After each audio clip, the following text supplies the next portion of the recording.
Billionaire walked into court with divorce papers until his wife arrived holding their baby. And what happened? The air in the Manhattan family court, a sterile pocket in the city's vibrant heart, was thick with the scent of old paper and fractured promises. For Julian Croft, the visionary CEO behind the global tech behemoth Nexus Dynamics, the courthouse was merely an inefficient system to be navigated, another problem to be solved with the same cold logic he applied to debugging code or orchestrating multi-billion-dollar acquisitions. His minimalist leather sneakers were silent on the worn linoleum as he strode through the lobby, each step a digital countdown to the finalization of a process he had initiated. In his hand was a slim tablet, not displaying market analytics but the divorce filing, the legal command to terminate his marriage to Amelia Hayes. A partnership that had begun with shared dreams in a tiny startup office had dissolved into the silent hum of servers and the glow of a screen that never slept. Julian checked the time on his sleek, custom-made smartwatch. 2:48 p.m., 12 minutes early. Punctuality was an algorithm for success, a variable he could control in a world of unpredictable human elements. But here, in the fluorescent-lit corridors, control felt like a faulty program. This wasn't a product launch, it was the decompiling of a life. He vaguely recalled his attorney, a sharp man named Sterling, mentioning extra protocols because of the child. Julian had simply nodded, his jaw tight. The child. That's how he referred to Lily in his own mind, a variable he hadn't accounted for, a deviation from the plan. He knew of her existence, of course. Every notification from the birthing center, every forwarded email from Amelia with a photo attachment was processed by his AI assistant, tagged, and filed into a secure cloud folder labeled Personal Legacy, a folder he never accessed. Room 412, Family Court Division, had a door that groaned in protest as he pushed it open. The interior was starkly analog. Harsh lighting bleached the color from the room, revealing scuffed chairs and a table that had borne witness to countless emotional crashes. Sterling was already seated, arranging his files with practiced efficiency. "Mr. Croft," he acknowledged, his voice a flat line of code. "Ready to execute?" "Let's just resolve this," Julian replied, his tone clipped. He sat, the only sign of his internal processing a subtle rhythmic tap of his finger against the edge of his tablet. The judge, a woman in her late 50s with tired eyes and a no-nonsense demeanor, began. "Case number 456-2025, Croft versus Hayes, petition for dissolution of marriage." It was then that the door groaned open again, a slow, analog sound that sent a strange error message through Julian's system. He didn't turn. In hostile takeover bids, he'd trained himself to filter out all external noise, to focus solely on the objective. But the quality of the silence that followed was different. It was dense, a packet of data he couldn't pass. Then, the footsteps, soft, deliberate. The same cadence Amelia used late at night, trying not to disturb him when he was deep in a coding session, fueled by caffeine and ambition. "Your Honor?" Her voice was a soft input, but it sent a system-wide shock through Julian's core. "My apologies for the delay." He turned, and his entire operating system froze.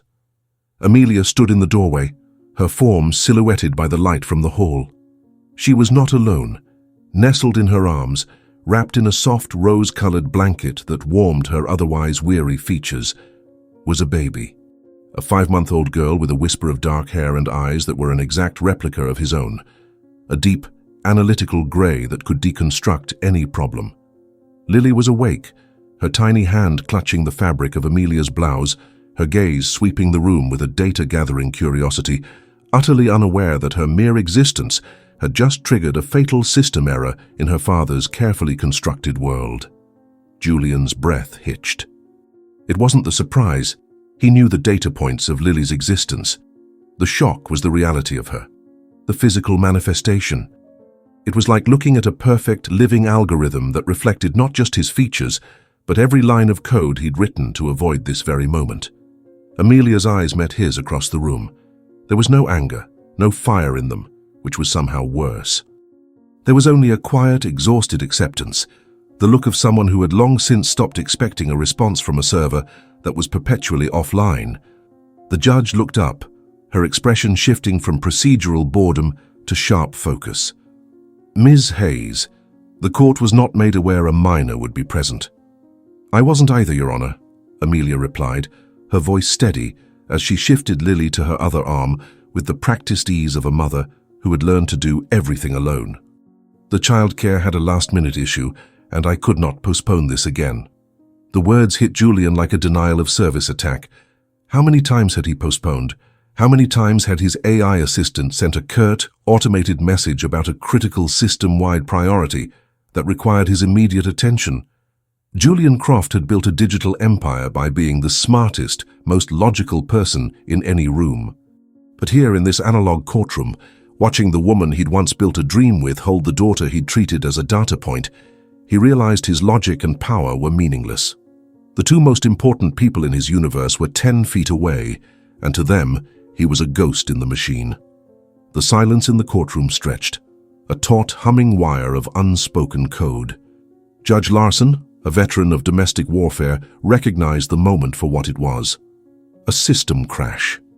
She took off her glasses, her gaze softening slightly as she looked at the tableau before her. The tech mogul, a man known for his impenetrable logic, was visibly malfunctioning. The mother, a portrait of weary strength, cradled a child who was the living, breathing consequence of it all. "Given the new data presented," the judge said, her voice cutting through the tension, "this court will take a 20-minute recess. I strongly advise the parties to use this time to communicate." "Off the record." Sterling immediately leaned in, his voice a low murmur of legal jargon about custody algorithms and asset partitioning, but his words were just noise, a corrupted data stream. Julian's entire focus was on Amelia, who, without a backward glance, was already moving toward the door. He stood up abruptly, the legs of his chair scraping against the floor with a raw, grating sound that was alien in his world of silent clicks and swipes. "Amelia." She paused at the threshold but didn't turn. Lily, sensing the shift in her mother's posture, let out a small questioning whimper, a sound that bypassed all of Julian's firewalls and struck something deep and primal within him. "We need to talk," he said, his voice hoarse, the words feeling clumsy and foreign in his mouth. Amelia turned then, a slow, deliberate rotation. She settled Lily more comfortably on her shoulder, a single fluid motion that spoke of thousands of repetitions, of a deep, lonely muscle memory. A wry, humorless smile touched her lips. "Now? You want to talk now, Julian? Your timing has always been impeccable." The courthouse hallway, with its beige indifferent walls and the faint smell of floor polish, became their server room, the space where the catastrophic failure would be diagnosed. People bustled past, their lives a stream of background data, but for Julian it felt as if they were in a vacuum-sealed chamber. Lily had quieted, her head nestled against Amelia's neck, her tiny fingers tangled in her mother's hair. Julian found himself unable to look away, his mind, usually occupied with complex systems, now consumed by the minute details of this tiny human. The perfect, shell-like curve of her ear, the way her dark, downy hair formed a soft vortex at the crown of her head, the intense, serious gaze that made her look like a miniature philosopher contemplating the universe. "She has your focus," Amelia said, her voice flat, noticing his intense scrutiny. "When she's looking at something, the whole world disappears. She's all in." I can see that," Julian stammered, the observation feeling sterile and analytical. "Can you? You're looking at her like she's a new piece of hardware, Julian, assessing her specs, running diagnostics. You're not seeing your daughter. You're seeing an unexpected output." The accusation hit its mark. Heat flooded his face. "That's not fair." Amelia's laugh was a short, sharp burst of static. "Fair? You want to talk about fair? I went through 36 hours of labor, Julian. 36 hours. Do you know where you were?" He knew. The memory, which he had archived and encrypted, now played back with perfect, horrifying clarity. The penthouse suite of a luxury hotel in Singapore. He was overseeing the final critical phase of the Project Chimera launch, a revolutionary AI platform. He had seen the notification from the hospital pop up on his smart glasses at 3 a.m. local time. He'd dismissed it with a flick of his eyes, telling himself that these things took time, that he would be on the next flight. But then a critical server farm in Germany had gone down, threatening the entire launch. Singapore, he whispered, the word tasting like ash. Singapore, she confirmed, her voice sharp as broken glass. Launching your new god, while your daughter was being born, while I was alone, terrified, and the doctors were worried about my blood pressure. Lily stirred at the tension in her mother's voice, letting out a soft coo. Amelia's features instantly softened, her maternal programming overriding her anger. She pressed a gentle kiss to Lily's forehead, murmuring something soft and reassuring that Julian couldn't hear. The tenderness of the gesture, so private and complete, was like watching a beautifully encrypted file that he would never have the key to open. It wasn't for his benefit. It was a closed, perfect loop of love, and he was on the outside, a failed connection. I didn't know there were complications, he said, his voice barely a whisper. You would have if you'd answered one of the 42 notifications, or acknowledged a single one of my messages, or attended one prenatal appointment in 9 months. Her voice was steady, but he could see the tremor in her hand as she stroked Lily's back. I sent you the 3D ultrasound scans, Julian. I sent you a biodata feed from a monitor when she started kicking. I called you sobbing when the doctor said her heart rate was dropping and we might need an emergency C-section. Each sentence was a new vulnerability exposed in his system. He remembered the notifications, the data packets he'd glanced at and tagged low priority. The night she was born, she continued, I kept thinking you'd appear, that you'd override your schedule. Even after everything, some illogical part of me believed that when the core function truly mattered, you would be there. Julian wanted to explain, to talk about the complexities of the launch, the global dependencies, the responsibility he felt to his shareholders, and the thousands of employees whose jobs depended on Nexus's success. But standing there, looking at the daughter he'd never held, and the woman whose strength he had so grossly miscalculated, his logical explanations felt like buggy, obsolete code. I was building a future for us, he said, the words sounding like a pre-recorded marketing slogan. No, Amelia corrected him with devastating precision. You were building the future. For everyone. We were just supposed to wait quietly in the present until you had time to look back. A security guard walked by, his radio crackling, pulling them back to the present moment. Amelia looked down at Lily, who had fallen asleep against her shoulder, her tiny fist still clutching her mother's blouse. When she looked back up at Julian, the anger and pain in her eyes had been replaced by a profound, soul-crushing exhaustion. I'm not trying to debug you, Julian. I'm just tired of being a ghost in your machine. The analogy struck him with the force of a physical blow. Because it was true, he had rendered the two most important people in his life intangible, not through malice, but through the far more insidious bug of detached indifference. And now, with the divorce protocol waiting to be executed, he realized he was about to permanently delete them from his life. The phrase, "a ghost in your machine," echoed in the silent processes of Julian's mind. It was a perfect, cutting diagnosis. He, a man who built systems, had created one where the people he should have loved most were treated as mere apparitions. The 20-minute recess was a lifetime in that hallway, a system diagnostic running in a loop, revealing the same critical error over and over. Him. He looked at Lily, a perfect sleeping piece of biological code in her mother's arms, a whole world of data he had willingly ignored. A ghost, Julian repeated, the words feeling foreign and sharp. I never intended for that. Amelia let out a breath, not of anger, but of deep, systemic fatigue. Your intentions were always good, Julian. You intended to build the most advanced AI, to revolutionize data processing, to change the world. The problem is, in your quest to optimize everything, you deprioritized the one thing that can't be scheduled or upgraded. Us. She looked at him, and for a fleeting moment, he saw the brilliant programmer he'd fallen in love with, the woman who could see the elegant solution in the messiest of problems. Do you have any concept of what it's like to be alone at 3 a.m.? You're tracking your own contractions on an app, wondering if the man who co-created this life is more interested in server latency in another hemisphere. The memory of Singapore resurfaced, now rendered in high definition. The celebratory toast with his executive team. The feeling of triumph as Project Chimera went live. His future. Meanwhile, his actual future was taking her first breaths in a hospital room thousands of miles away. The launch was at a critical phase, he began, the automated defense script running. The stability of the entire network was at stake. Thousands of jobs. Jobs? She cut him off, her voice sharp. Don't use your employees as a human shield, Julian. Not when you abandoned your own family. You have the most brilliant minds in the industry working for you. Maria, David, Kenji. Any of them could have handled it. But you can't let go. You have to be the one at the console. You need the credit, the win, the feature in Wired magazine. You needed to be the architect of the future, even if it meant being a ghost in your own present. Every word was a perfectly executed command, stripping away his layers of justification.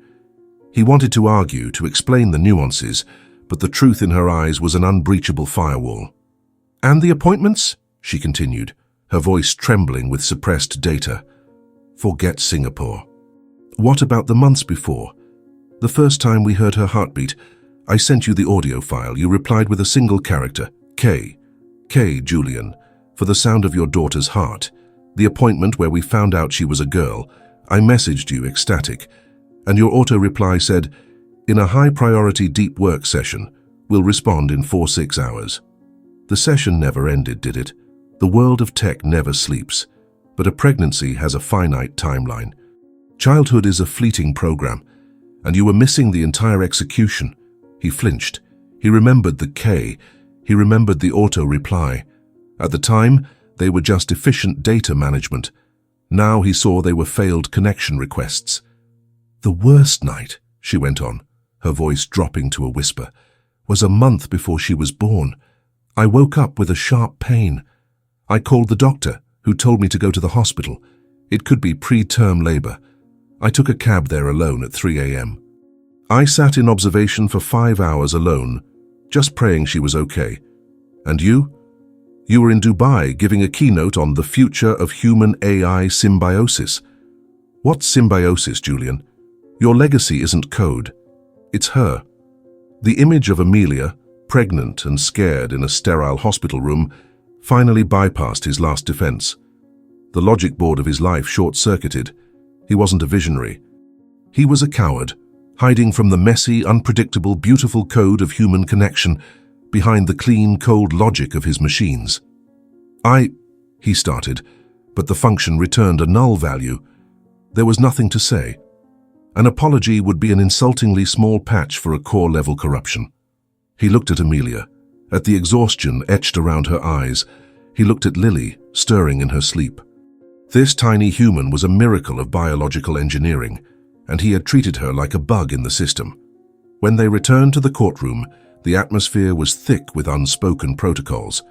Julian felt the analytical gaze of the judge and his own lawyer, but his focus was locked on Amelia and the daughter in her arms. Well, Judge Larson began, if the parties are ready— Your Honor, Julian interrupted, his voice surprisingly clear. Everyone turned. I request a postponement. On what grounds, Mr. Croft? The judge asked. The terms are agreed upon. On the grounds that I am functionally and emotionally bankrupt, Julian stated, the brutal honesty silencing the room, and on the grounds that I met my daughter for the first time 32 minutes ago. I've spent her entire existence treating her as an abstraction. I cannot execute a command that makes that permanent without first attempting to debug myself. He turned to Amelia, his expression stripped of all artifice. I'm asking for 30 days, a 1-month sprint, before any final decision, 1 month to learn the operating system. The silence was absolute. Amelia stared at him, her face a mask of skepticism. She had heard his pitches for revolutionary ideas before. Why should this be any different? The judge looked at Amelia. Ms. Hayes, it's your call. Amelia looked down at Lily, who had opened her eyes and was staring, unfocused but calm, in Julian's direction. She let out a long, slow breath. 30 days, she said, her voice quiet but firm. But this is not a beta test, Julian. There are no do-overs. You show up, in person. No proxies, no remote access. If I sense for a second this is just another optimization problem you're trying to solve, it's over. Understood, Julian said, a wave of relief so profound it felt like a system reboot. The next day, Julian's electric supercar, a silent blade of carbon fiber, didn't glide to his gleaming office in Hudson Yards. It pulled up outside a children's store in Soho. He walked in, a man who lived in custom-tailored techwear, feeling like an alien in a world of soft fabrics and pastel colors. "Can I help you?" a sales associate asked. "I need a complete hardware setup," Julian said, "for a 5-month-old girl. I have nothing." He felt the need to clarify, the shame, a hot flush. "I'm the father. I've been offline." The associate, an older woman with kind eyes, simply nodded. For 2 hours, Julian was given a crash course in an entirely new field of engineering. He learned about ergonomic cribs, smart bassinets that mimicked the womb, bottle systems designed to reduce colic, and the bewildering array of diaper technologies. He bought it all, not with joy, but with the desperate urgency of a man trying to patch a catastrophic data loss with physical objects. The first real-world test came a few days later, a text from Amelia. "Lily has her 5-month checkup tomorrow. Dr. Evans, Tribeca, 3 p.m. Your choice." "I'll be there," he replied instantly. He arrived at the clinic early, his heart rate monitor displaying a spike he usually only saw during high-stakes investor calls. In the exam room, he felt like an intruder, but Dr. Evans, a calm and competent woman, included him. "Dad, can you hold her for the weigh-in?" Julian took his daughter in his arms for the first time. She was so light yet so solid. She smelled of milk and clean laundry. She looked up at him with his own grey eyes, and he felt a fundamental shift in his own source code. As the doctor discussed growth percentiles and vaccination schedules, Julian had a revelation. Fatherhood wasn't about providing the best hardware. It was about being the operating system. It was about the constant low-level processes of presence and attention. The ultimate test was the following Saturday. Amelia dropped Lily off at his minimalist penthouse, a space of glass and steel that suddenly felt cold and empty. She handed him a diaper bag and Lily. "If you panic," she said, pausing at the door. "I call you," he finished. "No," she said. "Just hold her. Your heartbeat is a steady rhythm. She'll find it calming. Sometimes all they need is a stable connection." And she was gone.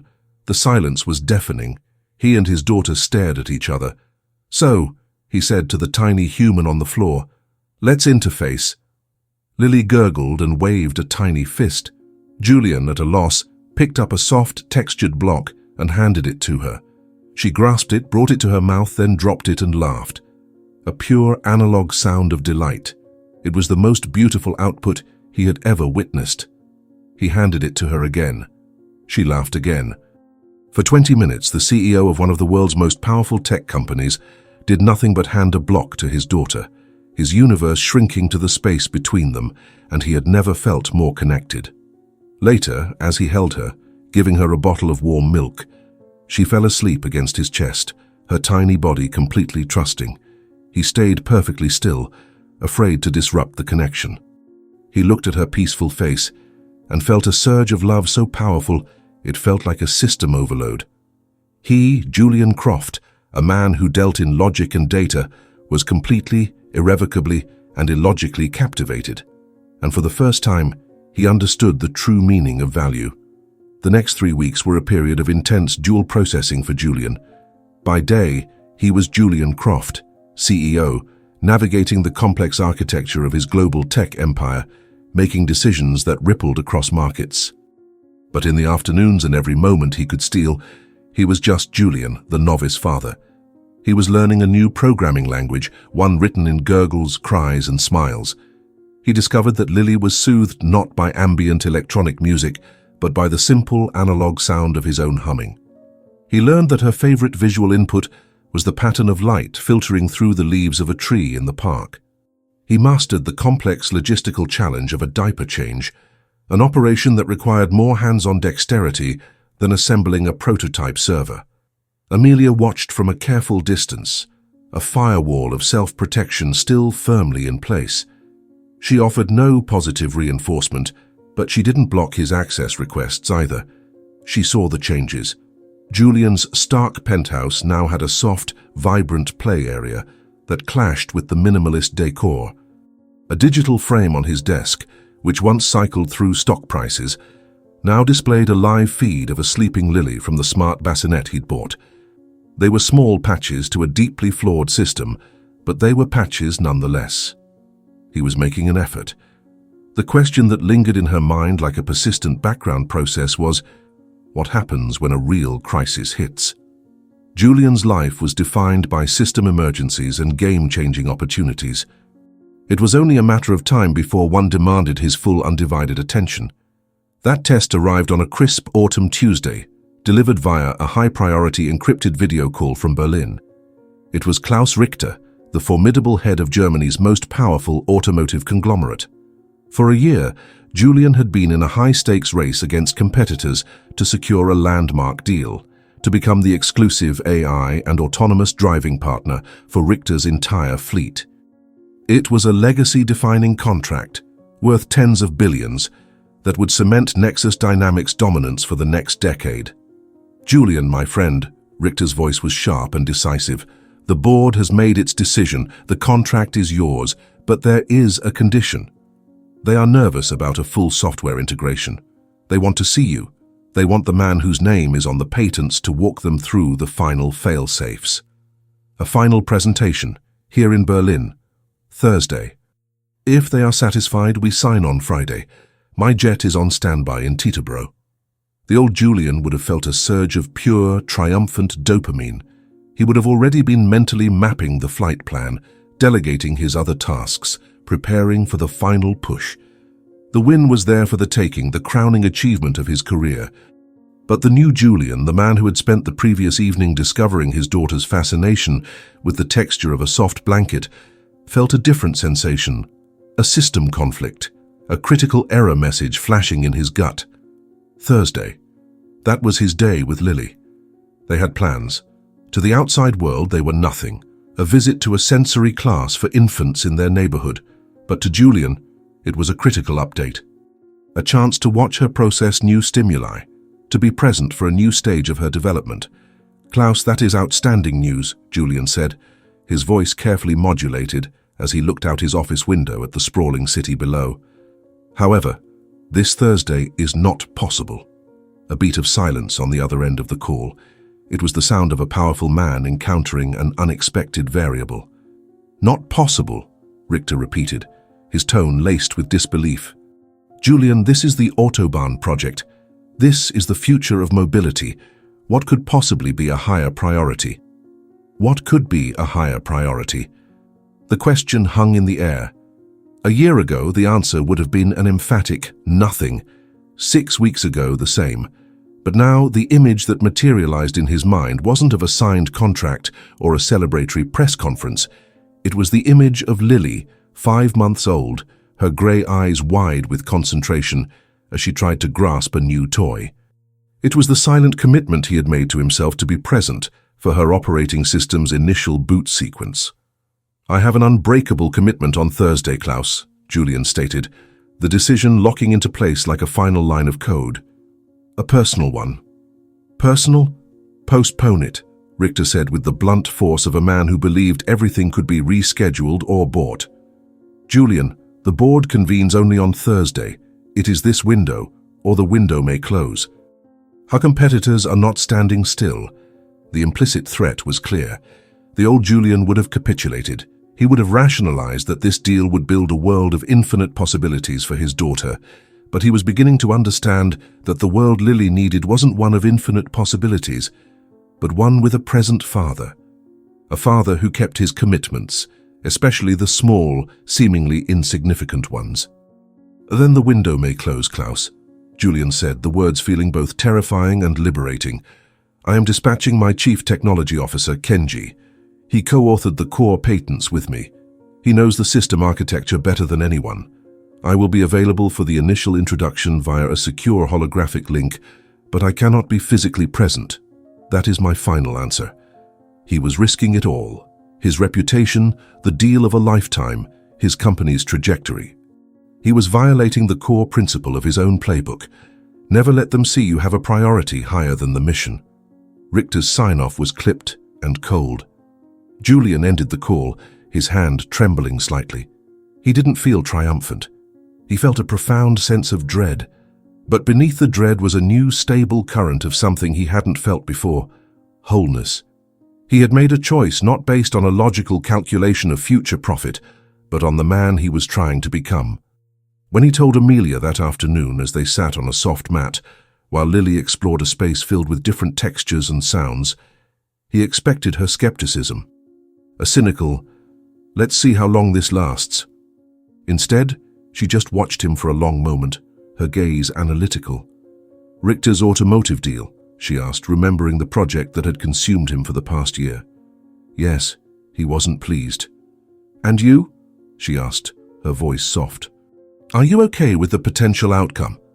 Julian looked at Lily, who had just discovered that a crinkly piece of fabric made a fascinating sound. He watched the look of pure, focused discovery on her face, a look that no stock ticker could ever replicate. "Yes," he said, and the simple truth of it settled him, grounding him in a way no success ever had. "For the first time in a long time, I feel like my own system is stable." Amelia said nothing. She just reached out and, for a fleeting second, her hand rested on his. It wasn't a gesture of forgiveness or reconciliation. It was simpler and perhaps more powerful. It was a gesture of acknowledgement. She was seeing the data, seeing that maybe, just maybe, the system reboot she had given up on was finally actually in process. He couldn't erase the past, but on that autumn day in New York, Julian Croft chose his present, and in doing so, he began to code a completely different future. That night, the update came. Kenji called from Berlin. The meeting had been difficult. Richter's board was deeply skeptical of Julian's absence. They had postponed their final decision. The deal was on life support. The old Julian would have been up all night, running scenarios, trying to salvage it. The new Julian simply thanked Kenji for his work and said, "You did your best. Come home." He ended the call and walked to the room he had converted for Lily. He watched her sleeping in her smart bassinet, her vitals displayed as a calm, steady line on the monitor, and he knew with a certainty that defied all logic that no matter what happened in Berlin, he had already secured the only deal that truly mattered. The news of the Autobahn project being put on ice sent a shockwave through the pristine glass walls of Nexus Dynamics. In a company where success was the only accepted metric, the voluntary jeopardizing of a legacy-defining deal was incomprehensible. Julian's absence from the Berlin meeting became the subject of frantic speculation on internal message boards. For a corporation built in the image of its founder, a man who was more algorithm than human, always logical, always present, this was a critical system anomaly. The emergency board meeting was not a surprise. It was the inevitable consequence of a system detecting a catastrophic error. On Monday morning, Julian entered the Apex boardroom on the 90th floor, a minimalist space encased in smart glass that could shift from transparent to opaque with a command, offering a god's-eye view of the city. The atmosphere was colder than the server rooms in the basement. Seated around the polished obsidian table were the architects of his empire. Marcus Thorne, a legendary venture capitalist who had given Julian his first seed money. Evelyn Reed, a sharp, pragmatic former senator who navigated regulatory landscapes, and a handful of other powerful investors whose faces were grim masks of disapproval. "Julian," Marcus began, his voice, usually avuncular, was hard as granite.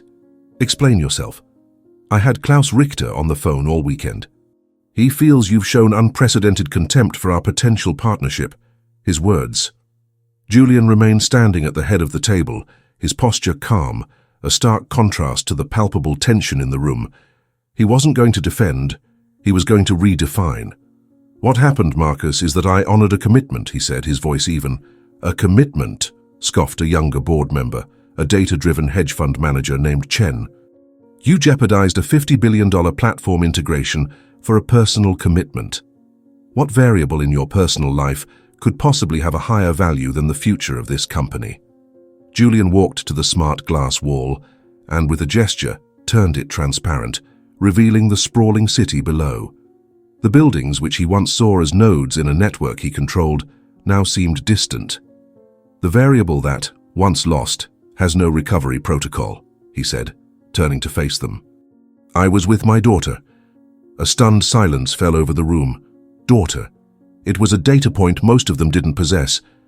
Julian's personal life was the ultimate encrypted file. Evelyn Reed, who understood that human factors were the most unpredictable and powerful variables, leaned forward.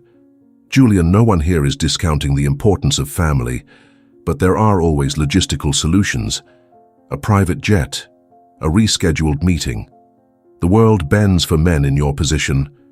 "No, Evelyn, it doesn't," Julian countered. "The world expects you to bend to it.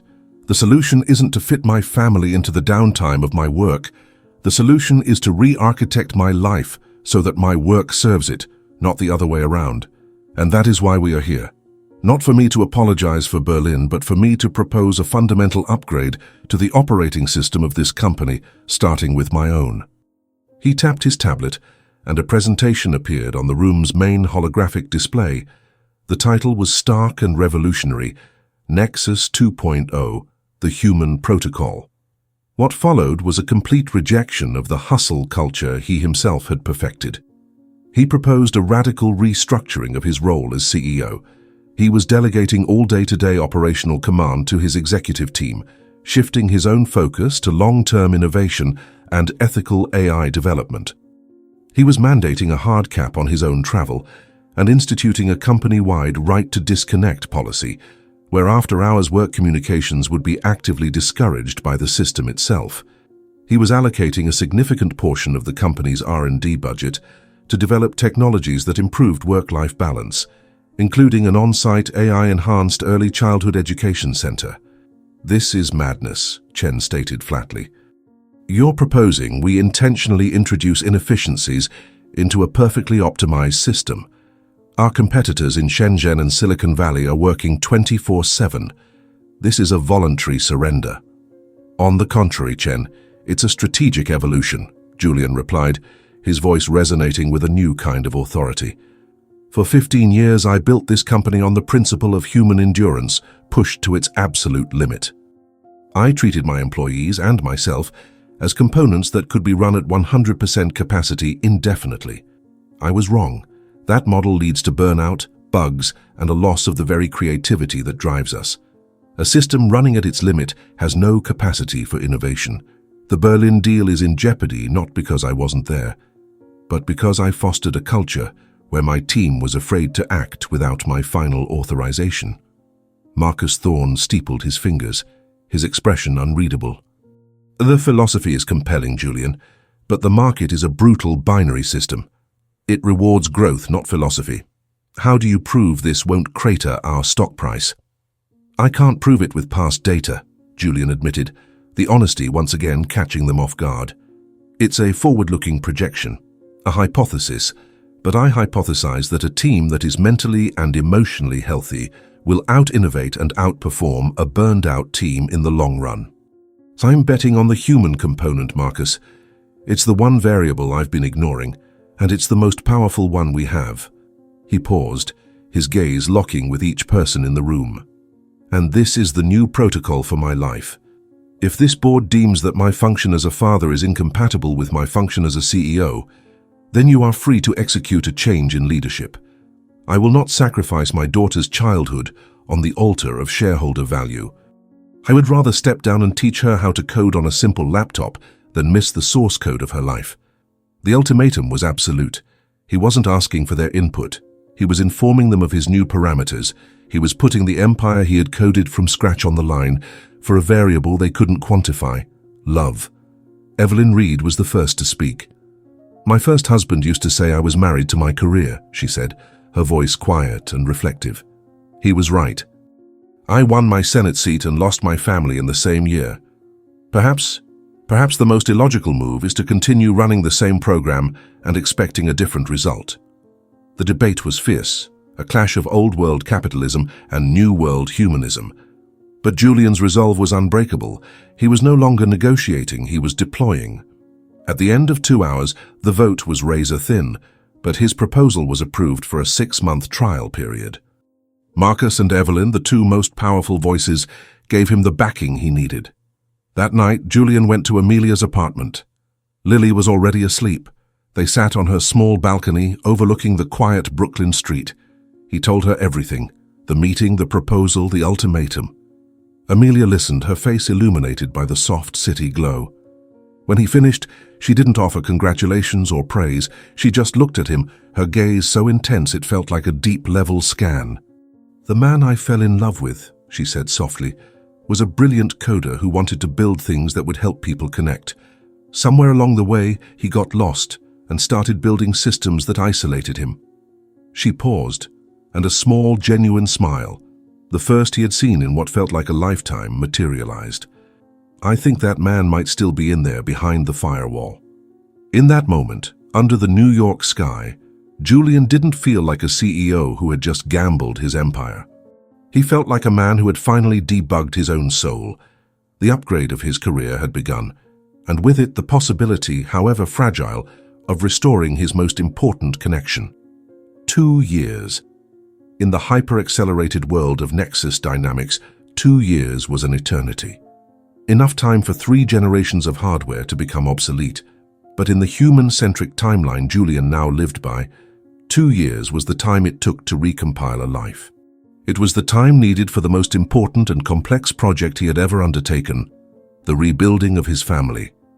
The scene was no longer a sterile courtroom or a glass-encased boardroom. It was the vibrant, sun-drenched expanse of the Brooklyn Botanic Garden on a perfect Sunday morning. The city's relentless hum was a distant murmur, replaced by the rustle of leaves and the laughter of children. Julian, now in his late 30s but looking younger and more relaxed than he had in a decade, was crouched down, examining a ladybug with his daughter. Lily, at 2.5, was a whirlwind of curiosity, a perfect synthesis of her father's analytical focus and her mother's creative spirit. "Daddy, is it a robot?" she asked, her small voice filled with genuine inquiry as she poked a gentle finger towards the insect. Julian smiled. "No, sweetie, it's a bug, a real one. See, it has its own little operating system." From a nearby bench, Amelia watched them, a novel resting unread in her lap. A quiet, contented smile played on her lips. She and Julian had not remarried. The divorce decree was still a filed document, a digital ghost in the legal system, a reminder of the brink they had stood upon. But they had done something far more meaningful than reversing a legal process. They had chosen, with daily, conscious effort, to build a new life together. The Human Protocol, as Forbes had dubbed Julian's corporate overhaul, had been a staggering success. Nexus Dynamics' innovation pipeline had never been more robust, and employee retention was the highest in the industry. They had become the most sought-after employer in tech, not just for their cutting-edge work, but for their revolutionary culture. The Autobahn project had eventually been signed, with Klaus Richter publicly praising Julian's long-term vision for sustainable success. Julian had become an unwilling icon, a tech titan who had proved that humanity and profit were not mutually exclusive, but his greatest metrics were no longer tracked on a stock ticker. "Okay, my little entomologist, time for a refuel," Amelia called out, pulling a juice box and a small container of sliced apples from a tote bag. As Lily sat on Julian's lap, happily munching on an apple slice, she pointed a sticky finger towards the Manhattan skyline, visible as a hazy, distant mirage. "Daddy's work?" she asked. Julian followed her gaze. Years ago, that view would have filled him with a sense of ownership and power. Now he saw it differently. "Yes, sweetie, that's where Daddy works. But you know what my most important project is?" Lily looked up at him, her grey eyes wide. "What?" "This," Julian said, booping her on the nose, which sent her into a fit of giggles. "This right here, our little research team. It's more valuable than all the data in the world." They had found a new home, a brownstone in a quiet, tree-lined Brooklyn neighborhood.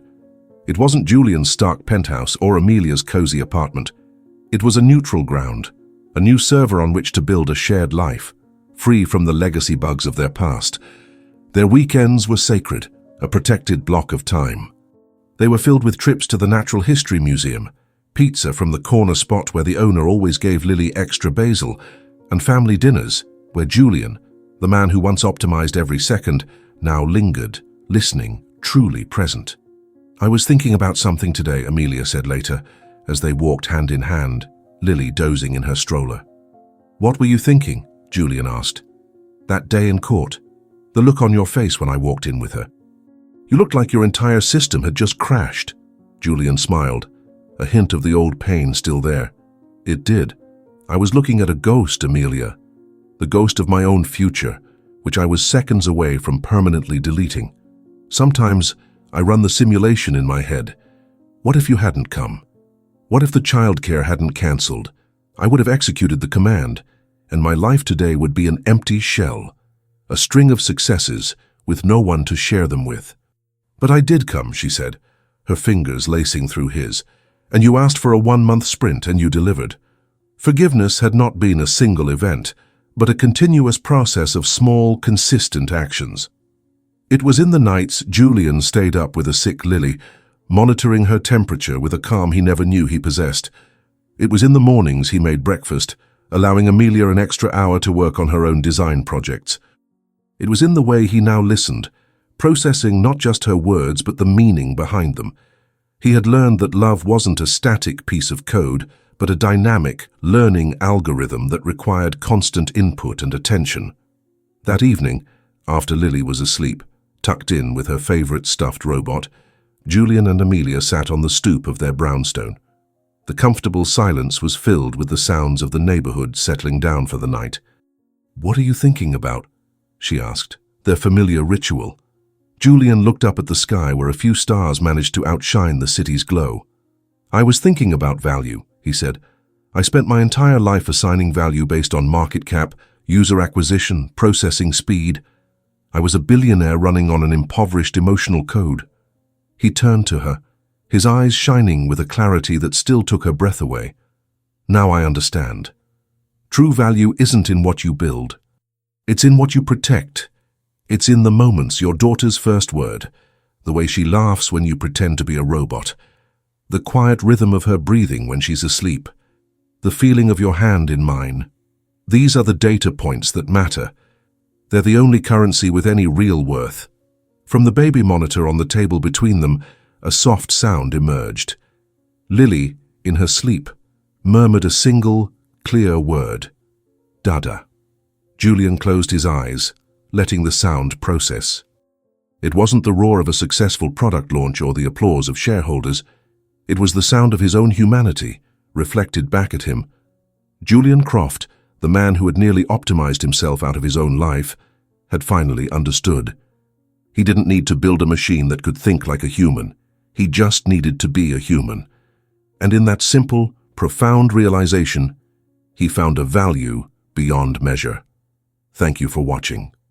If this story resonated with you, please consider subscribing to our channel and leaving a comment below. We'd love to know what you thought. Your feedback and support help us create more stories like this. Stay tuned for more.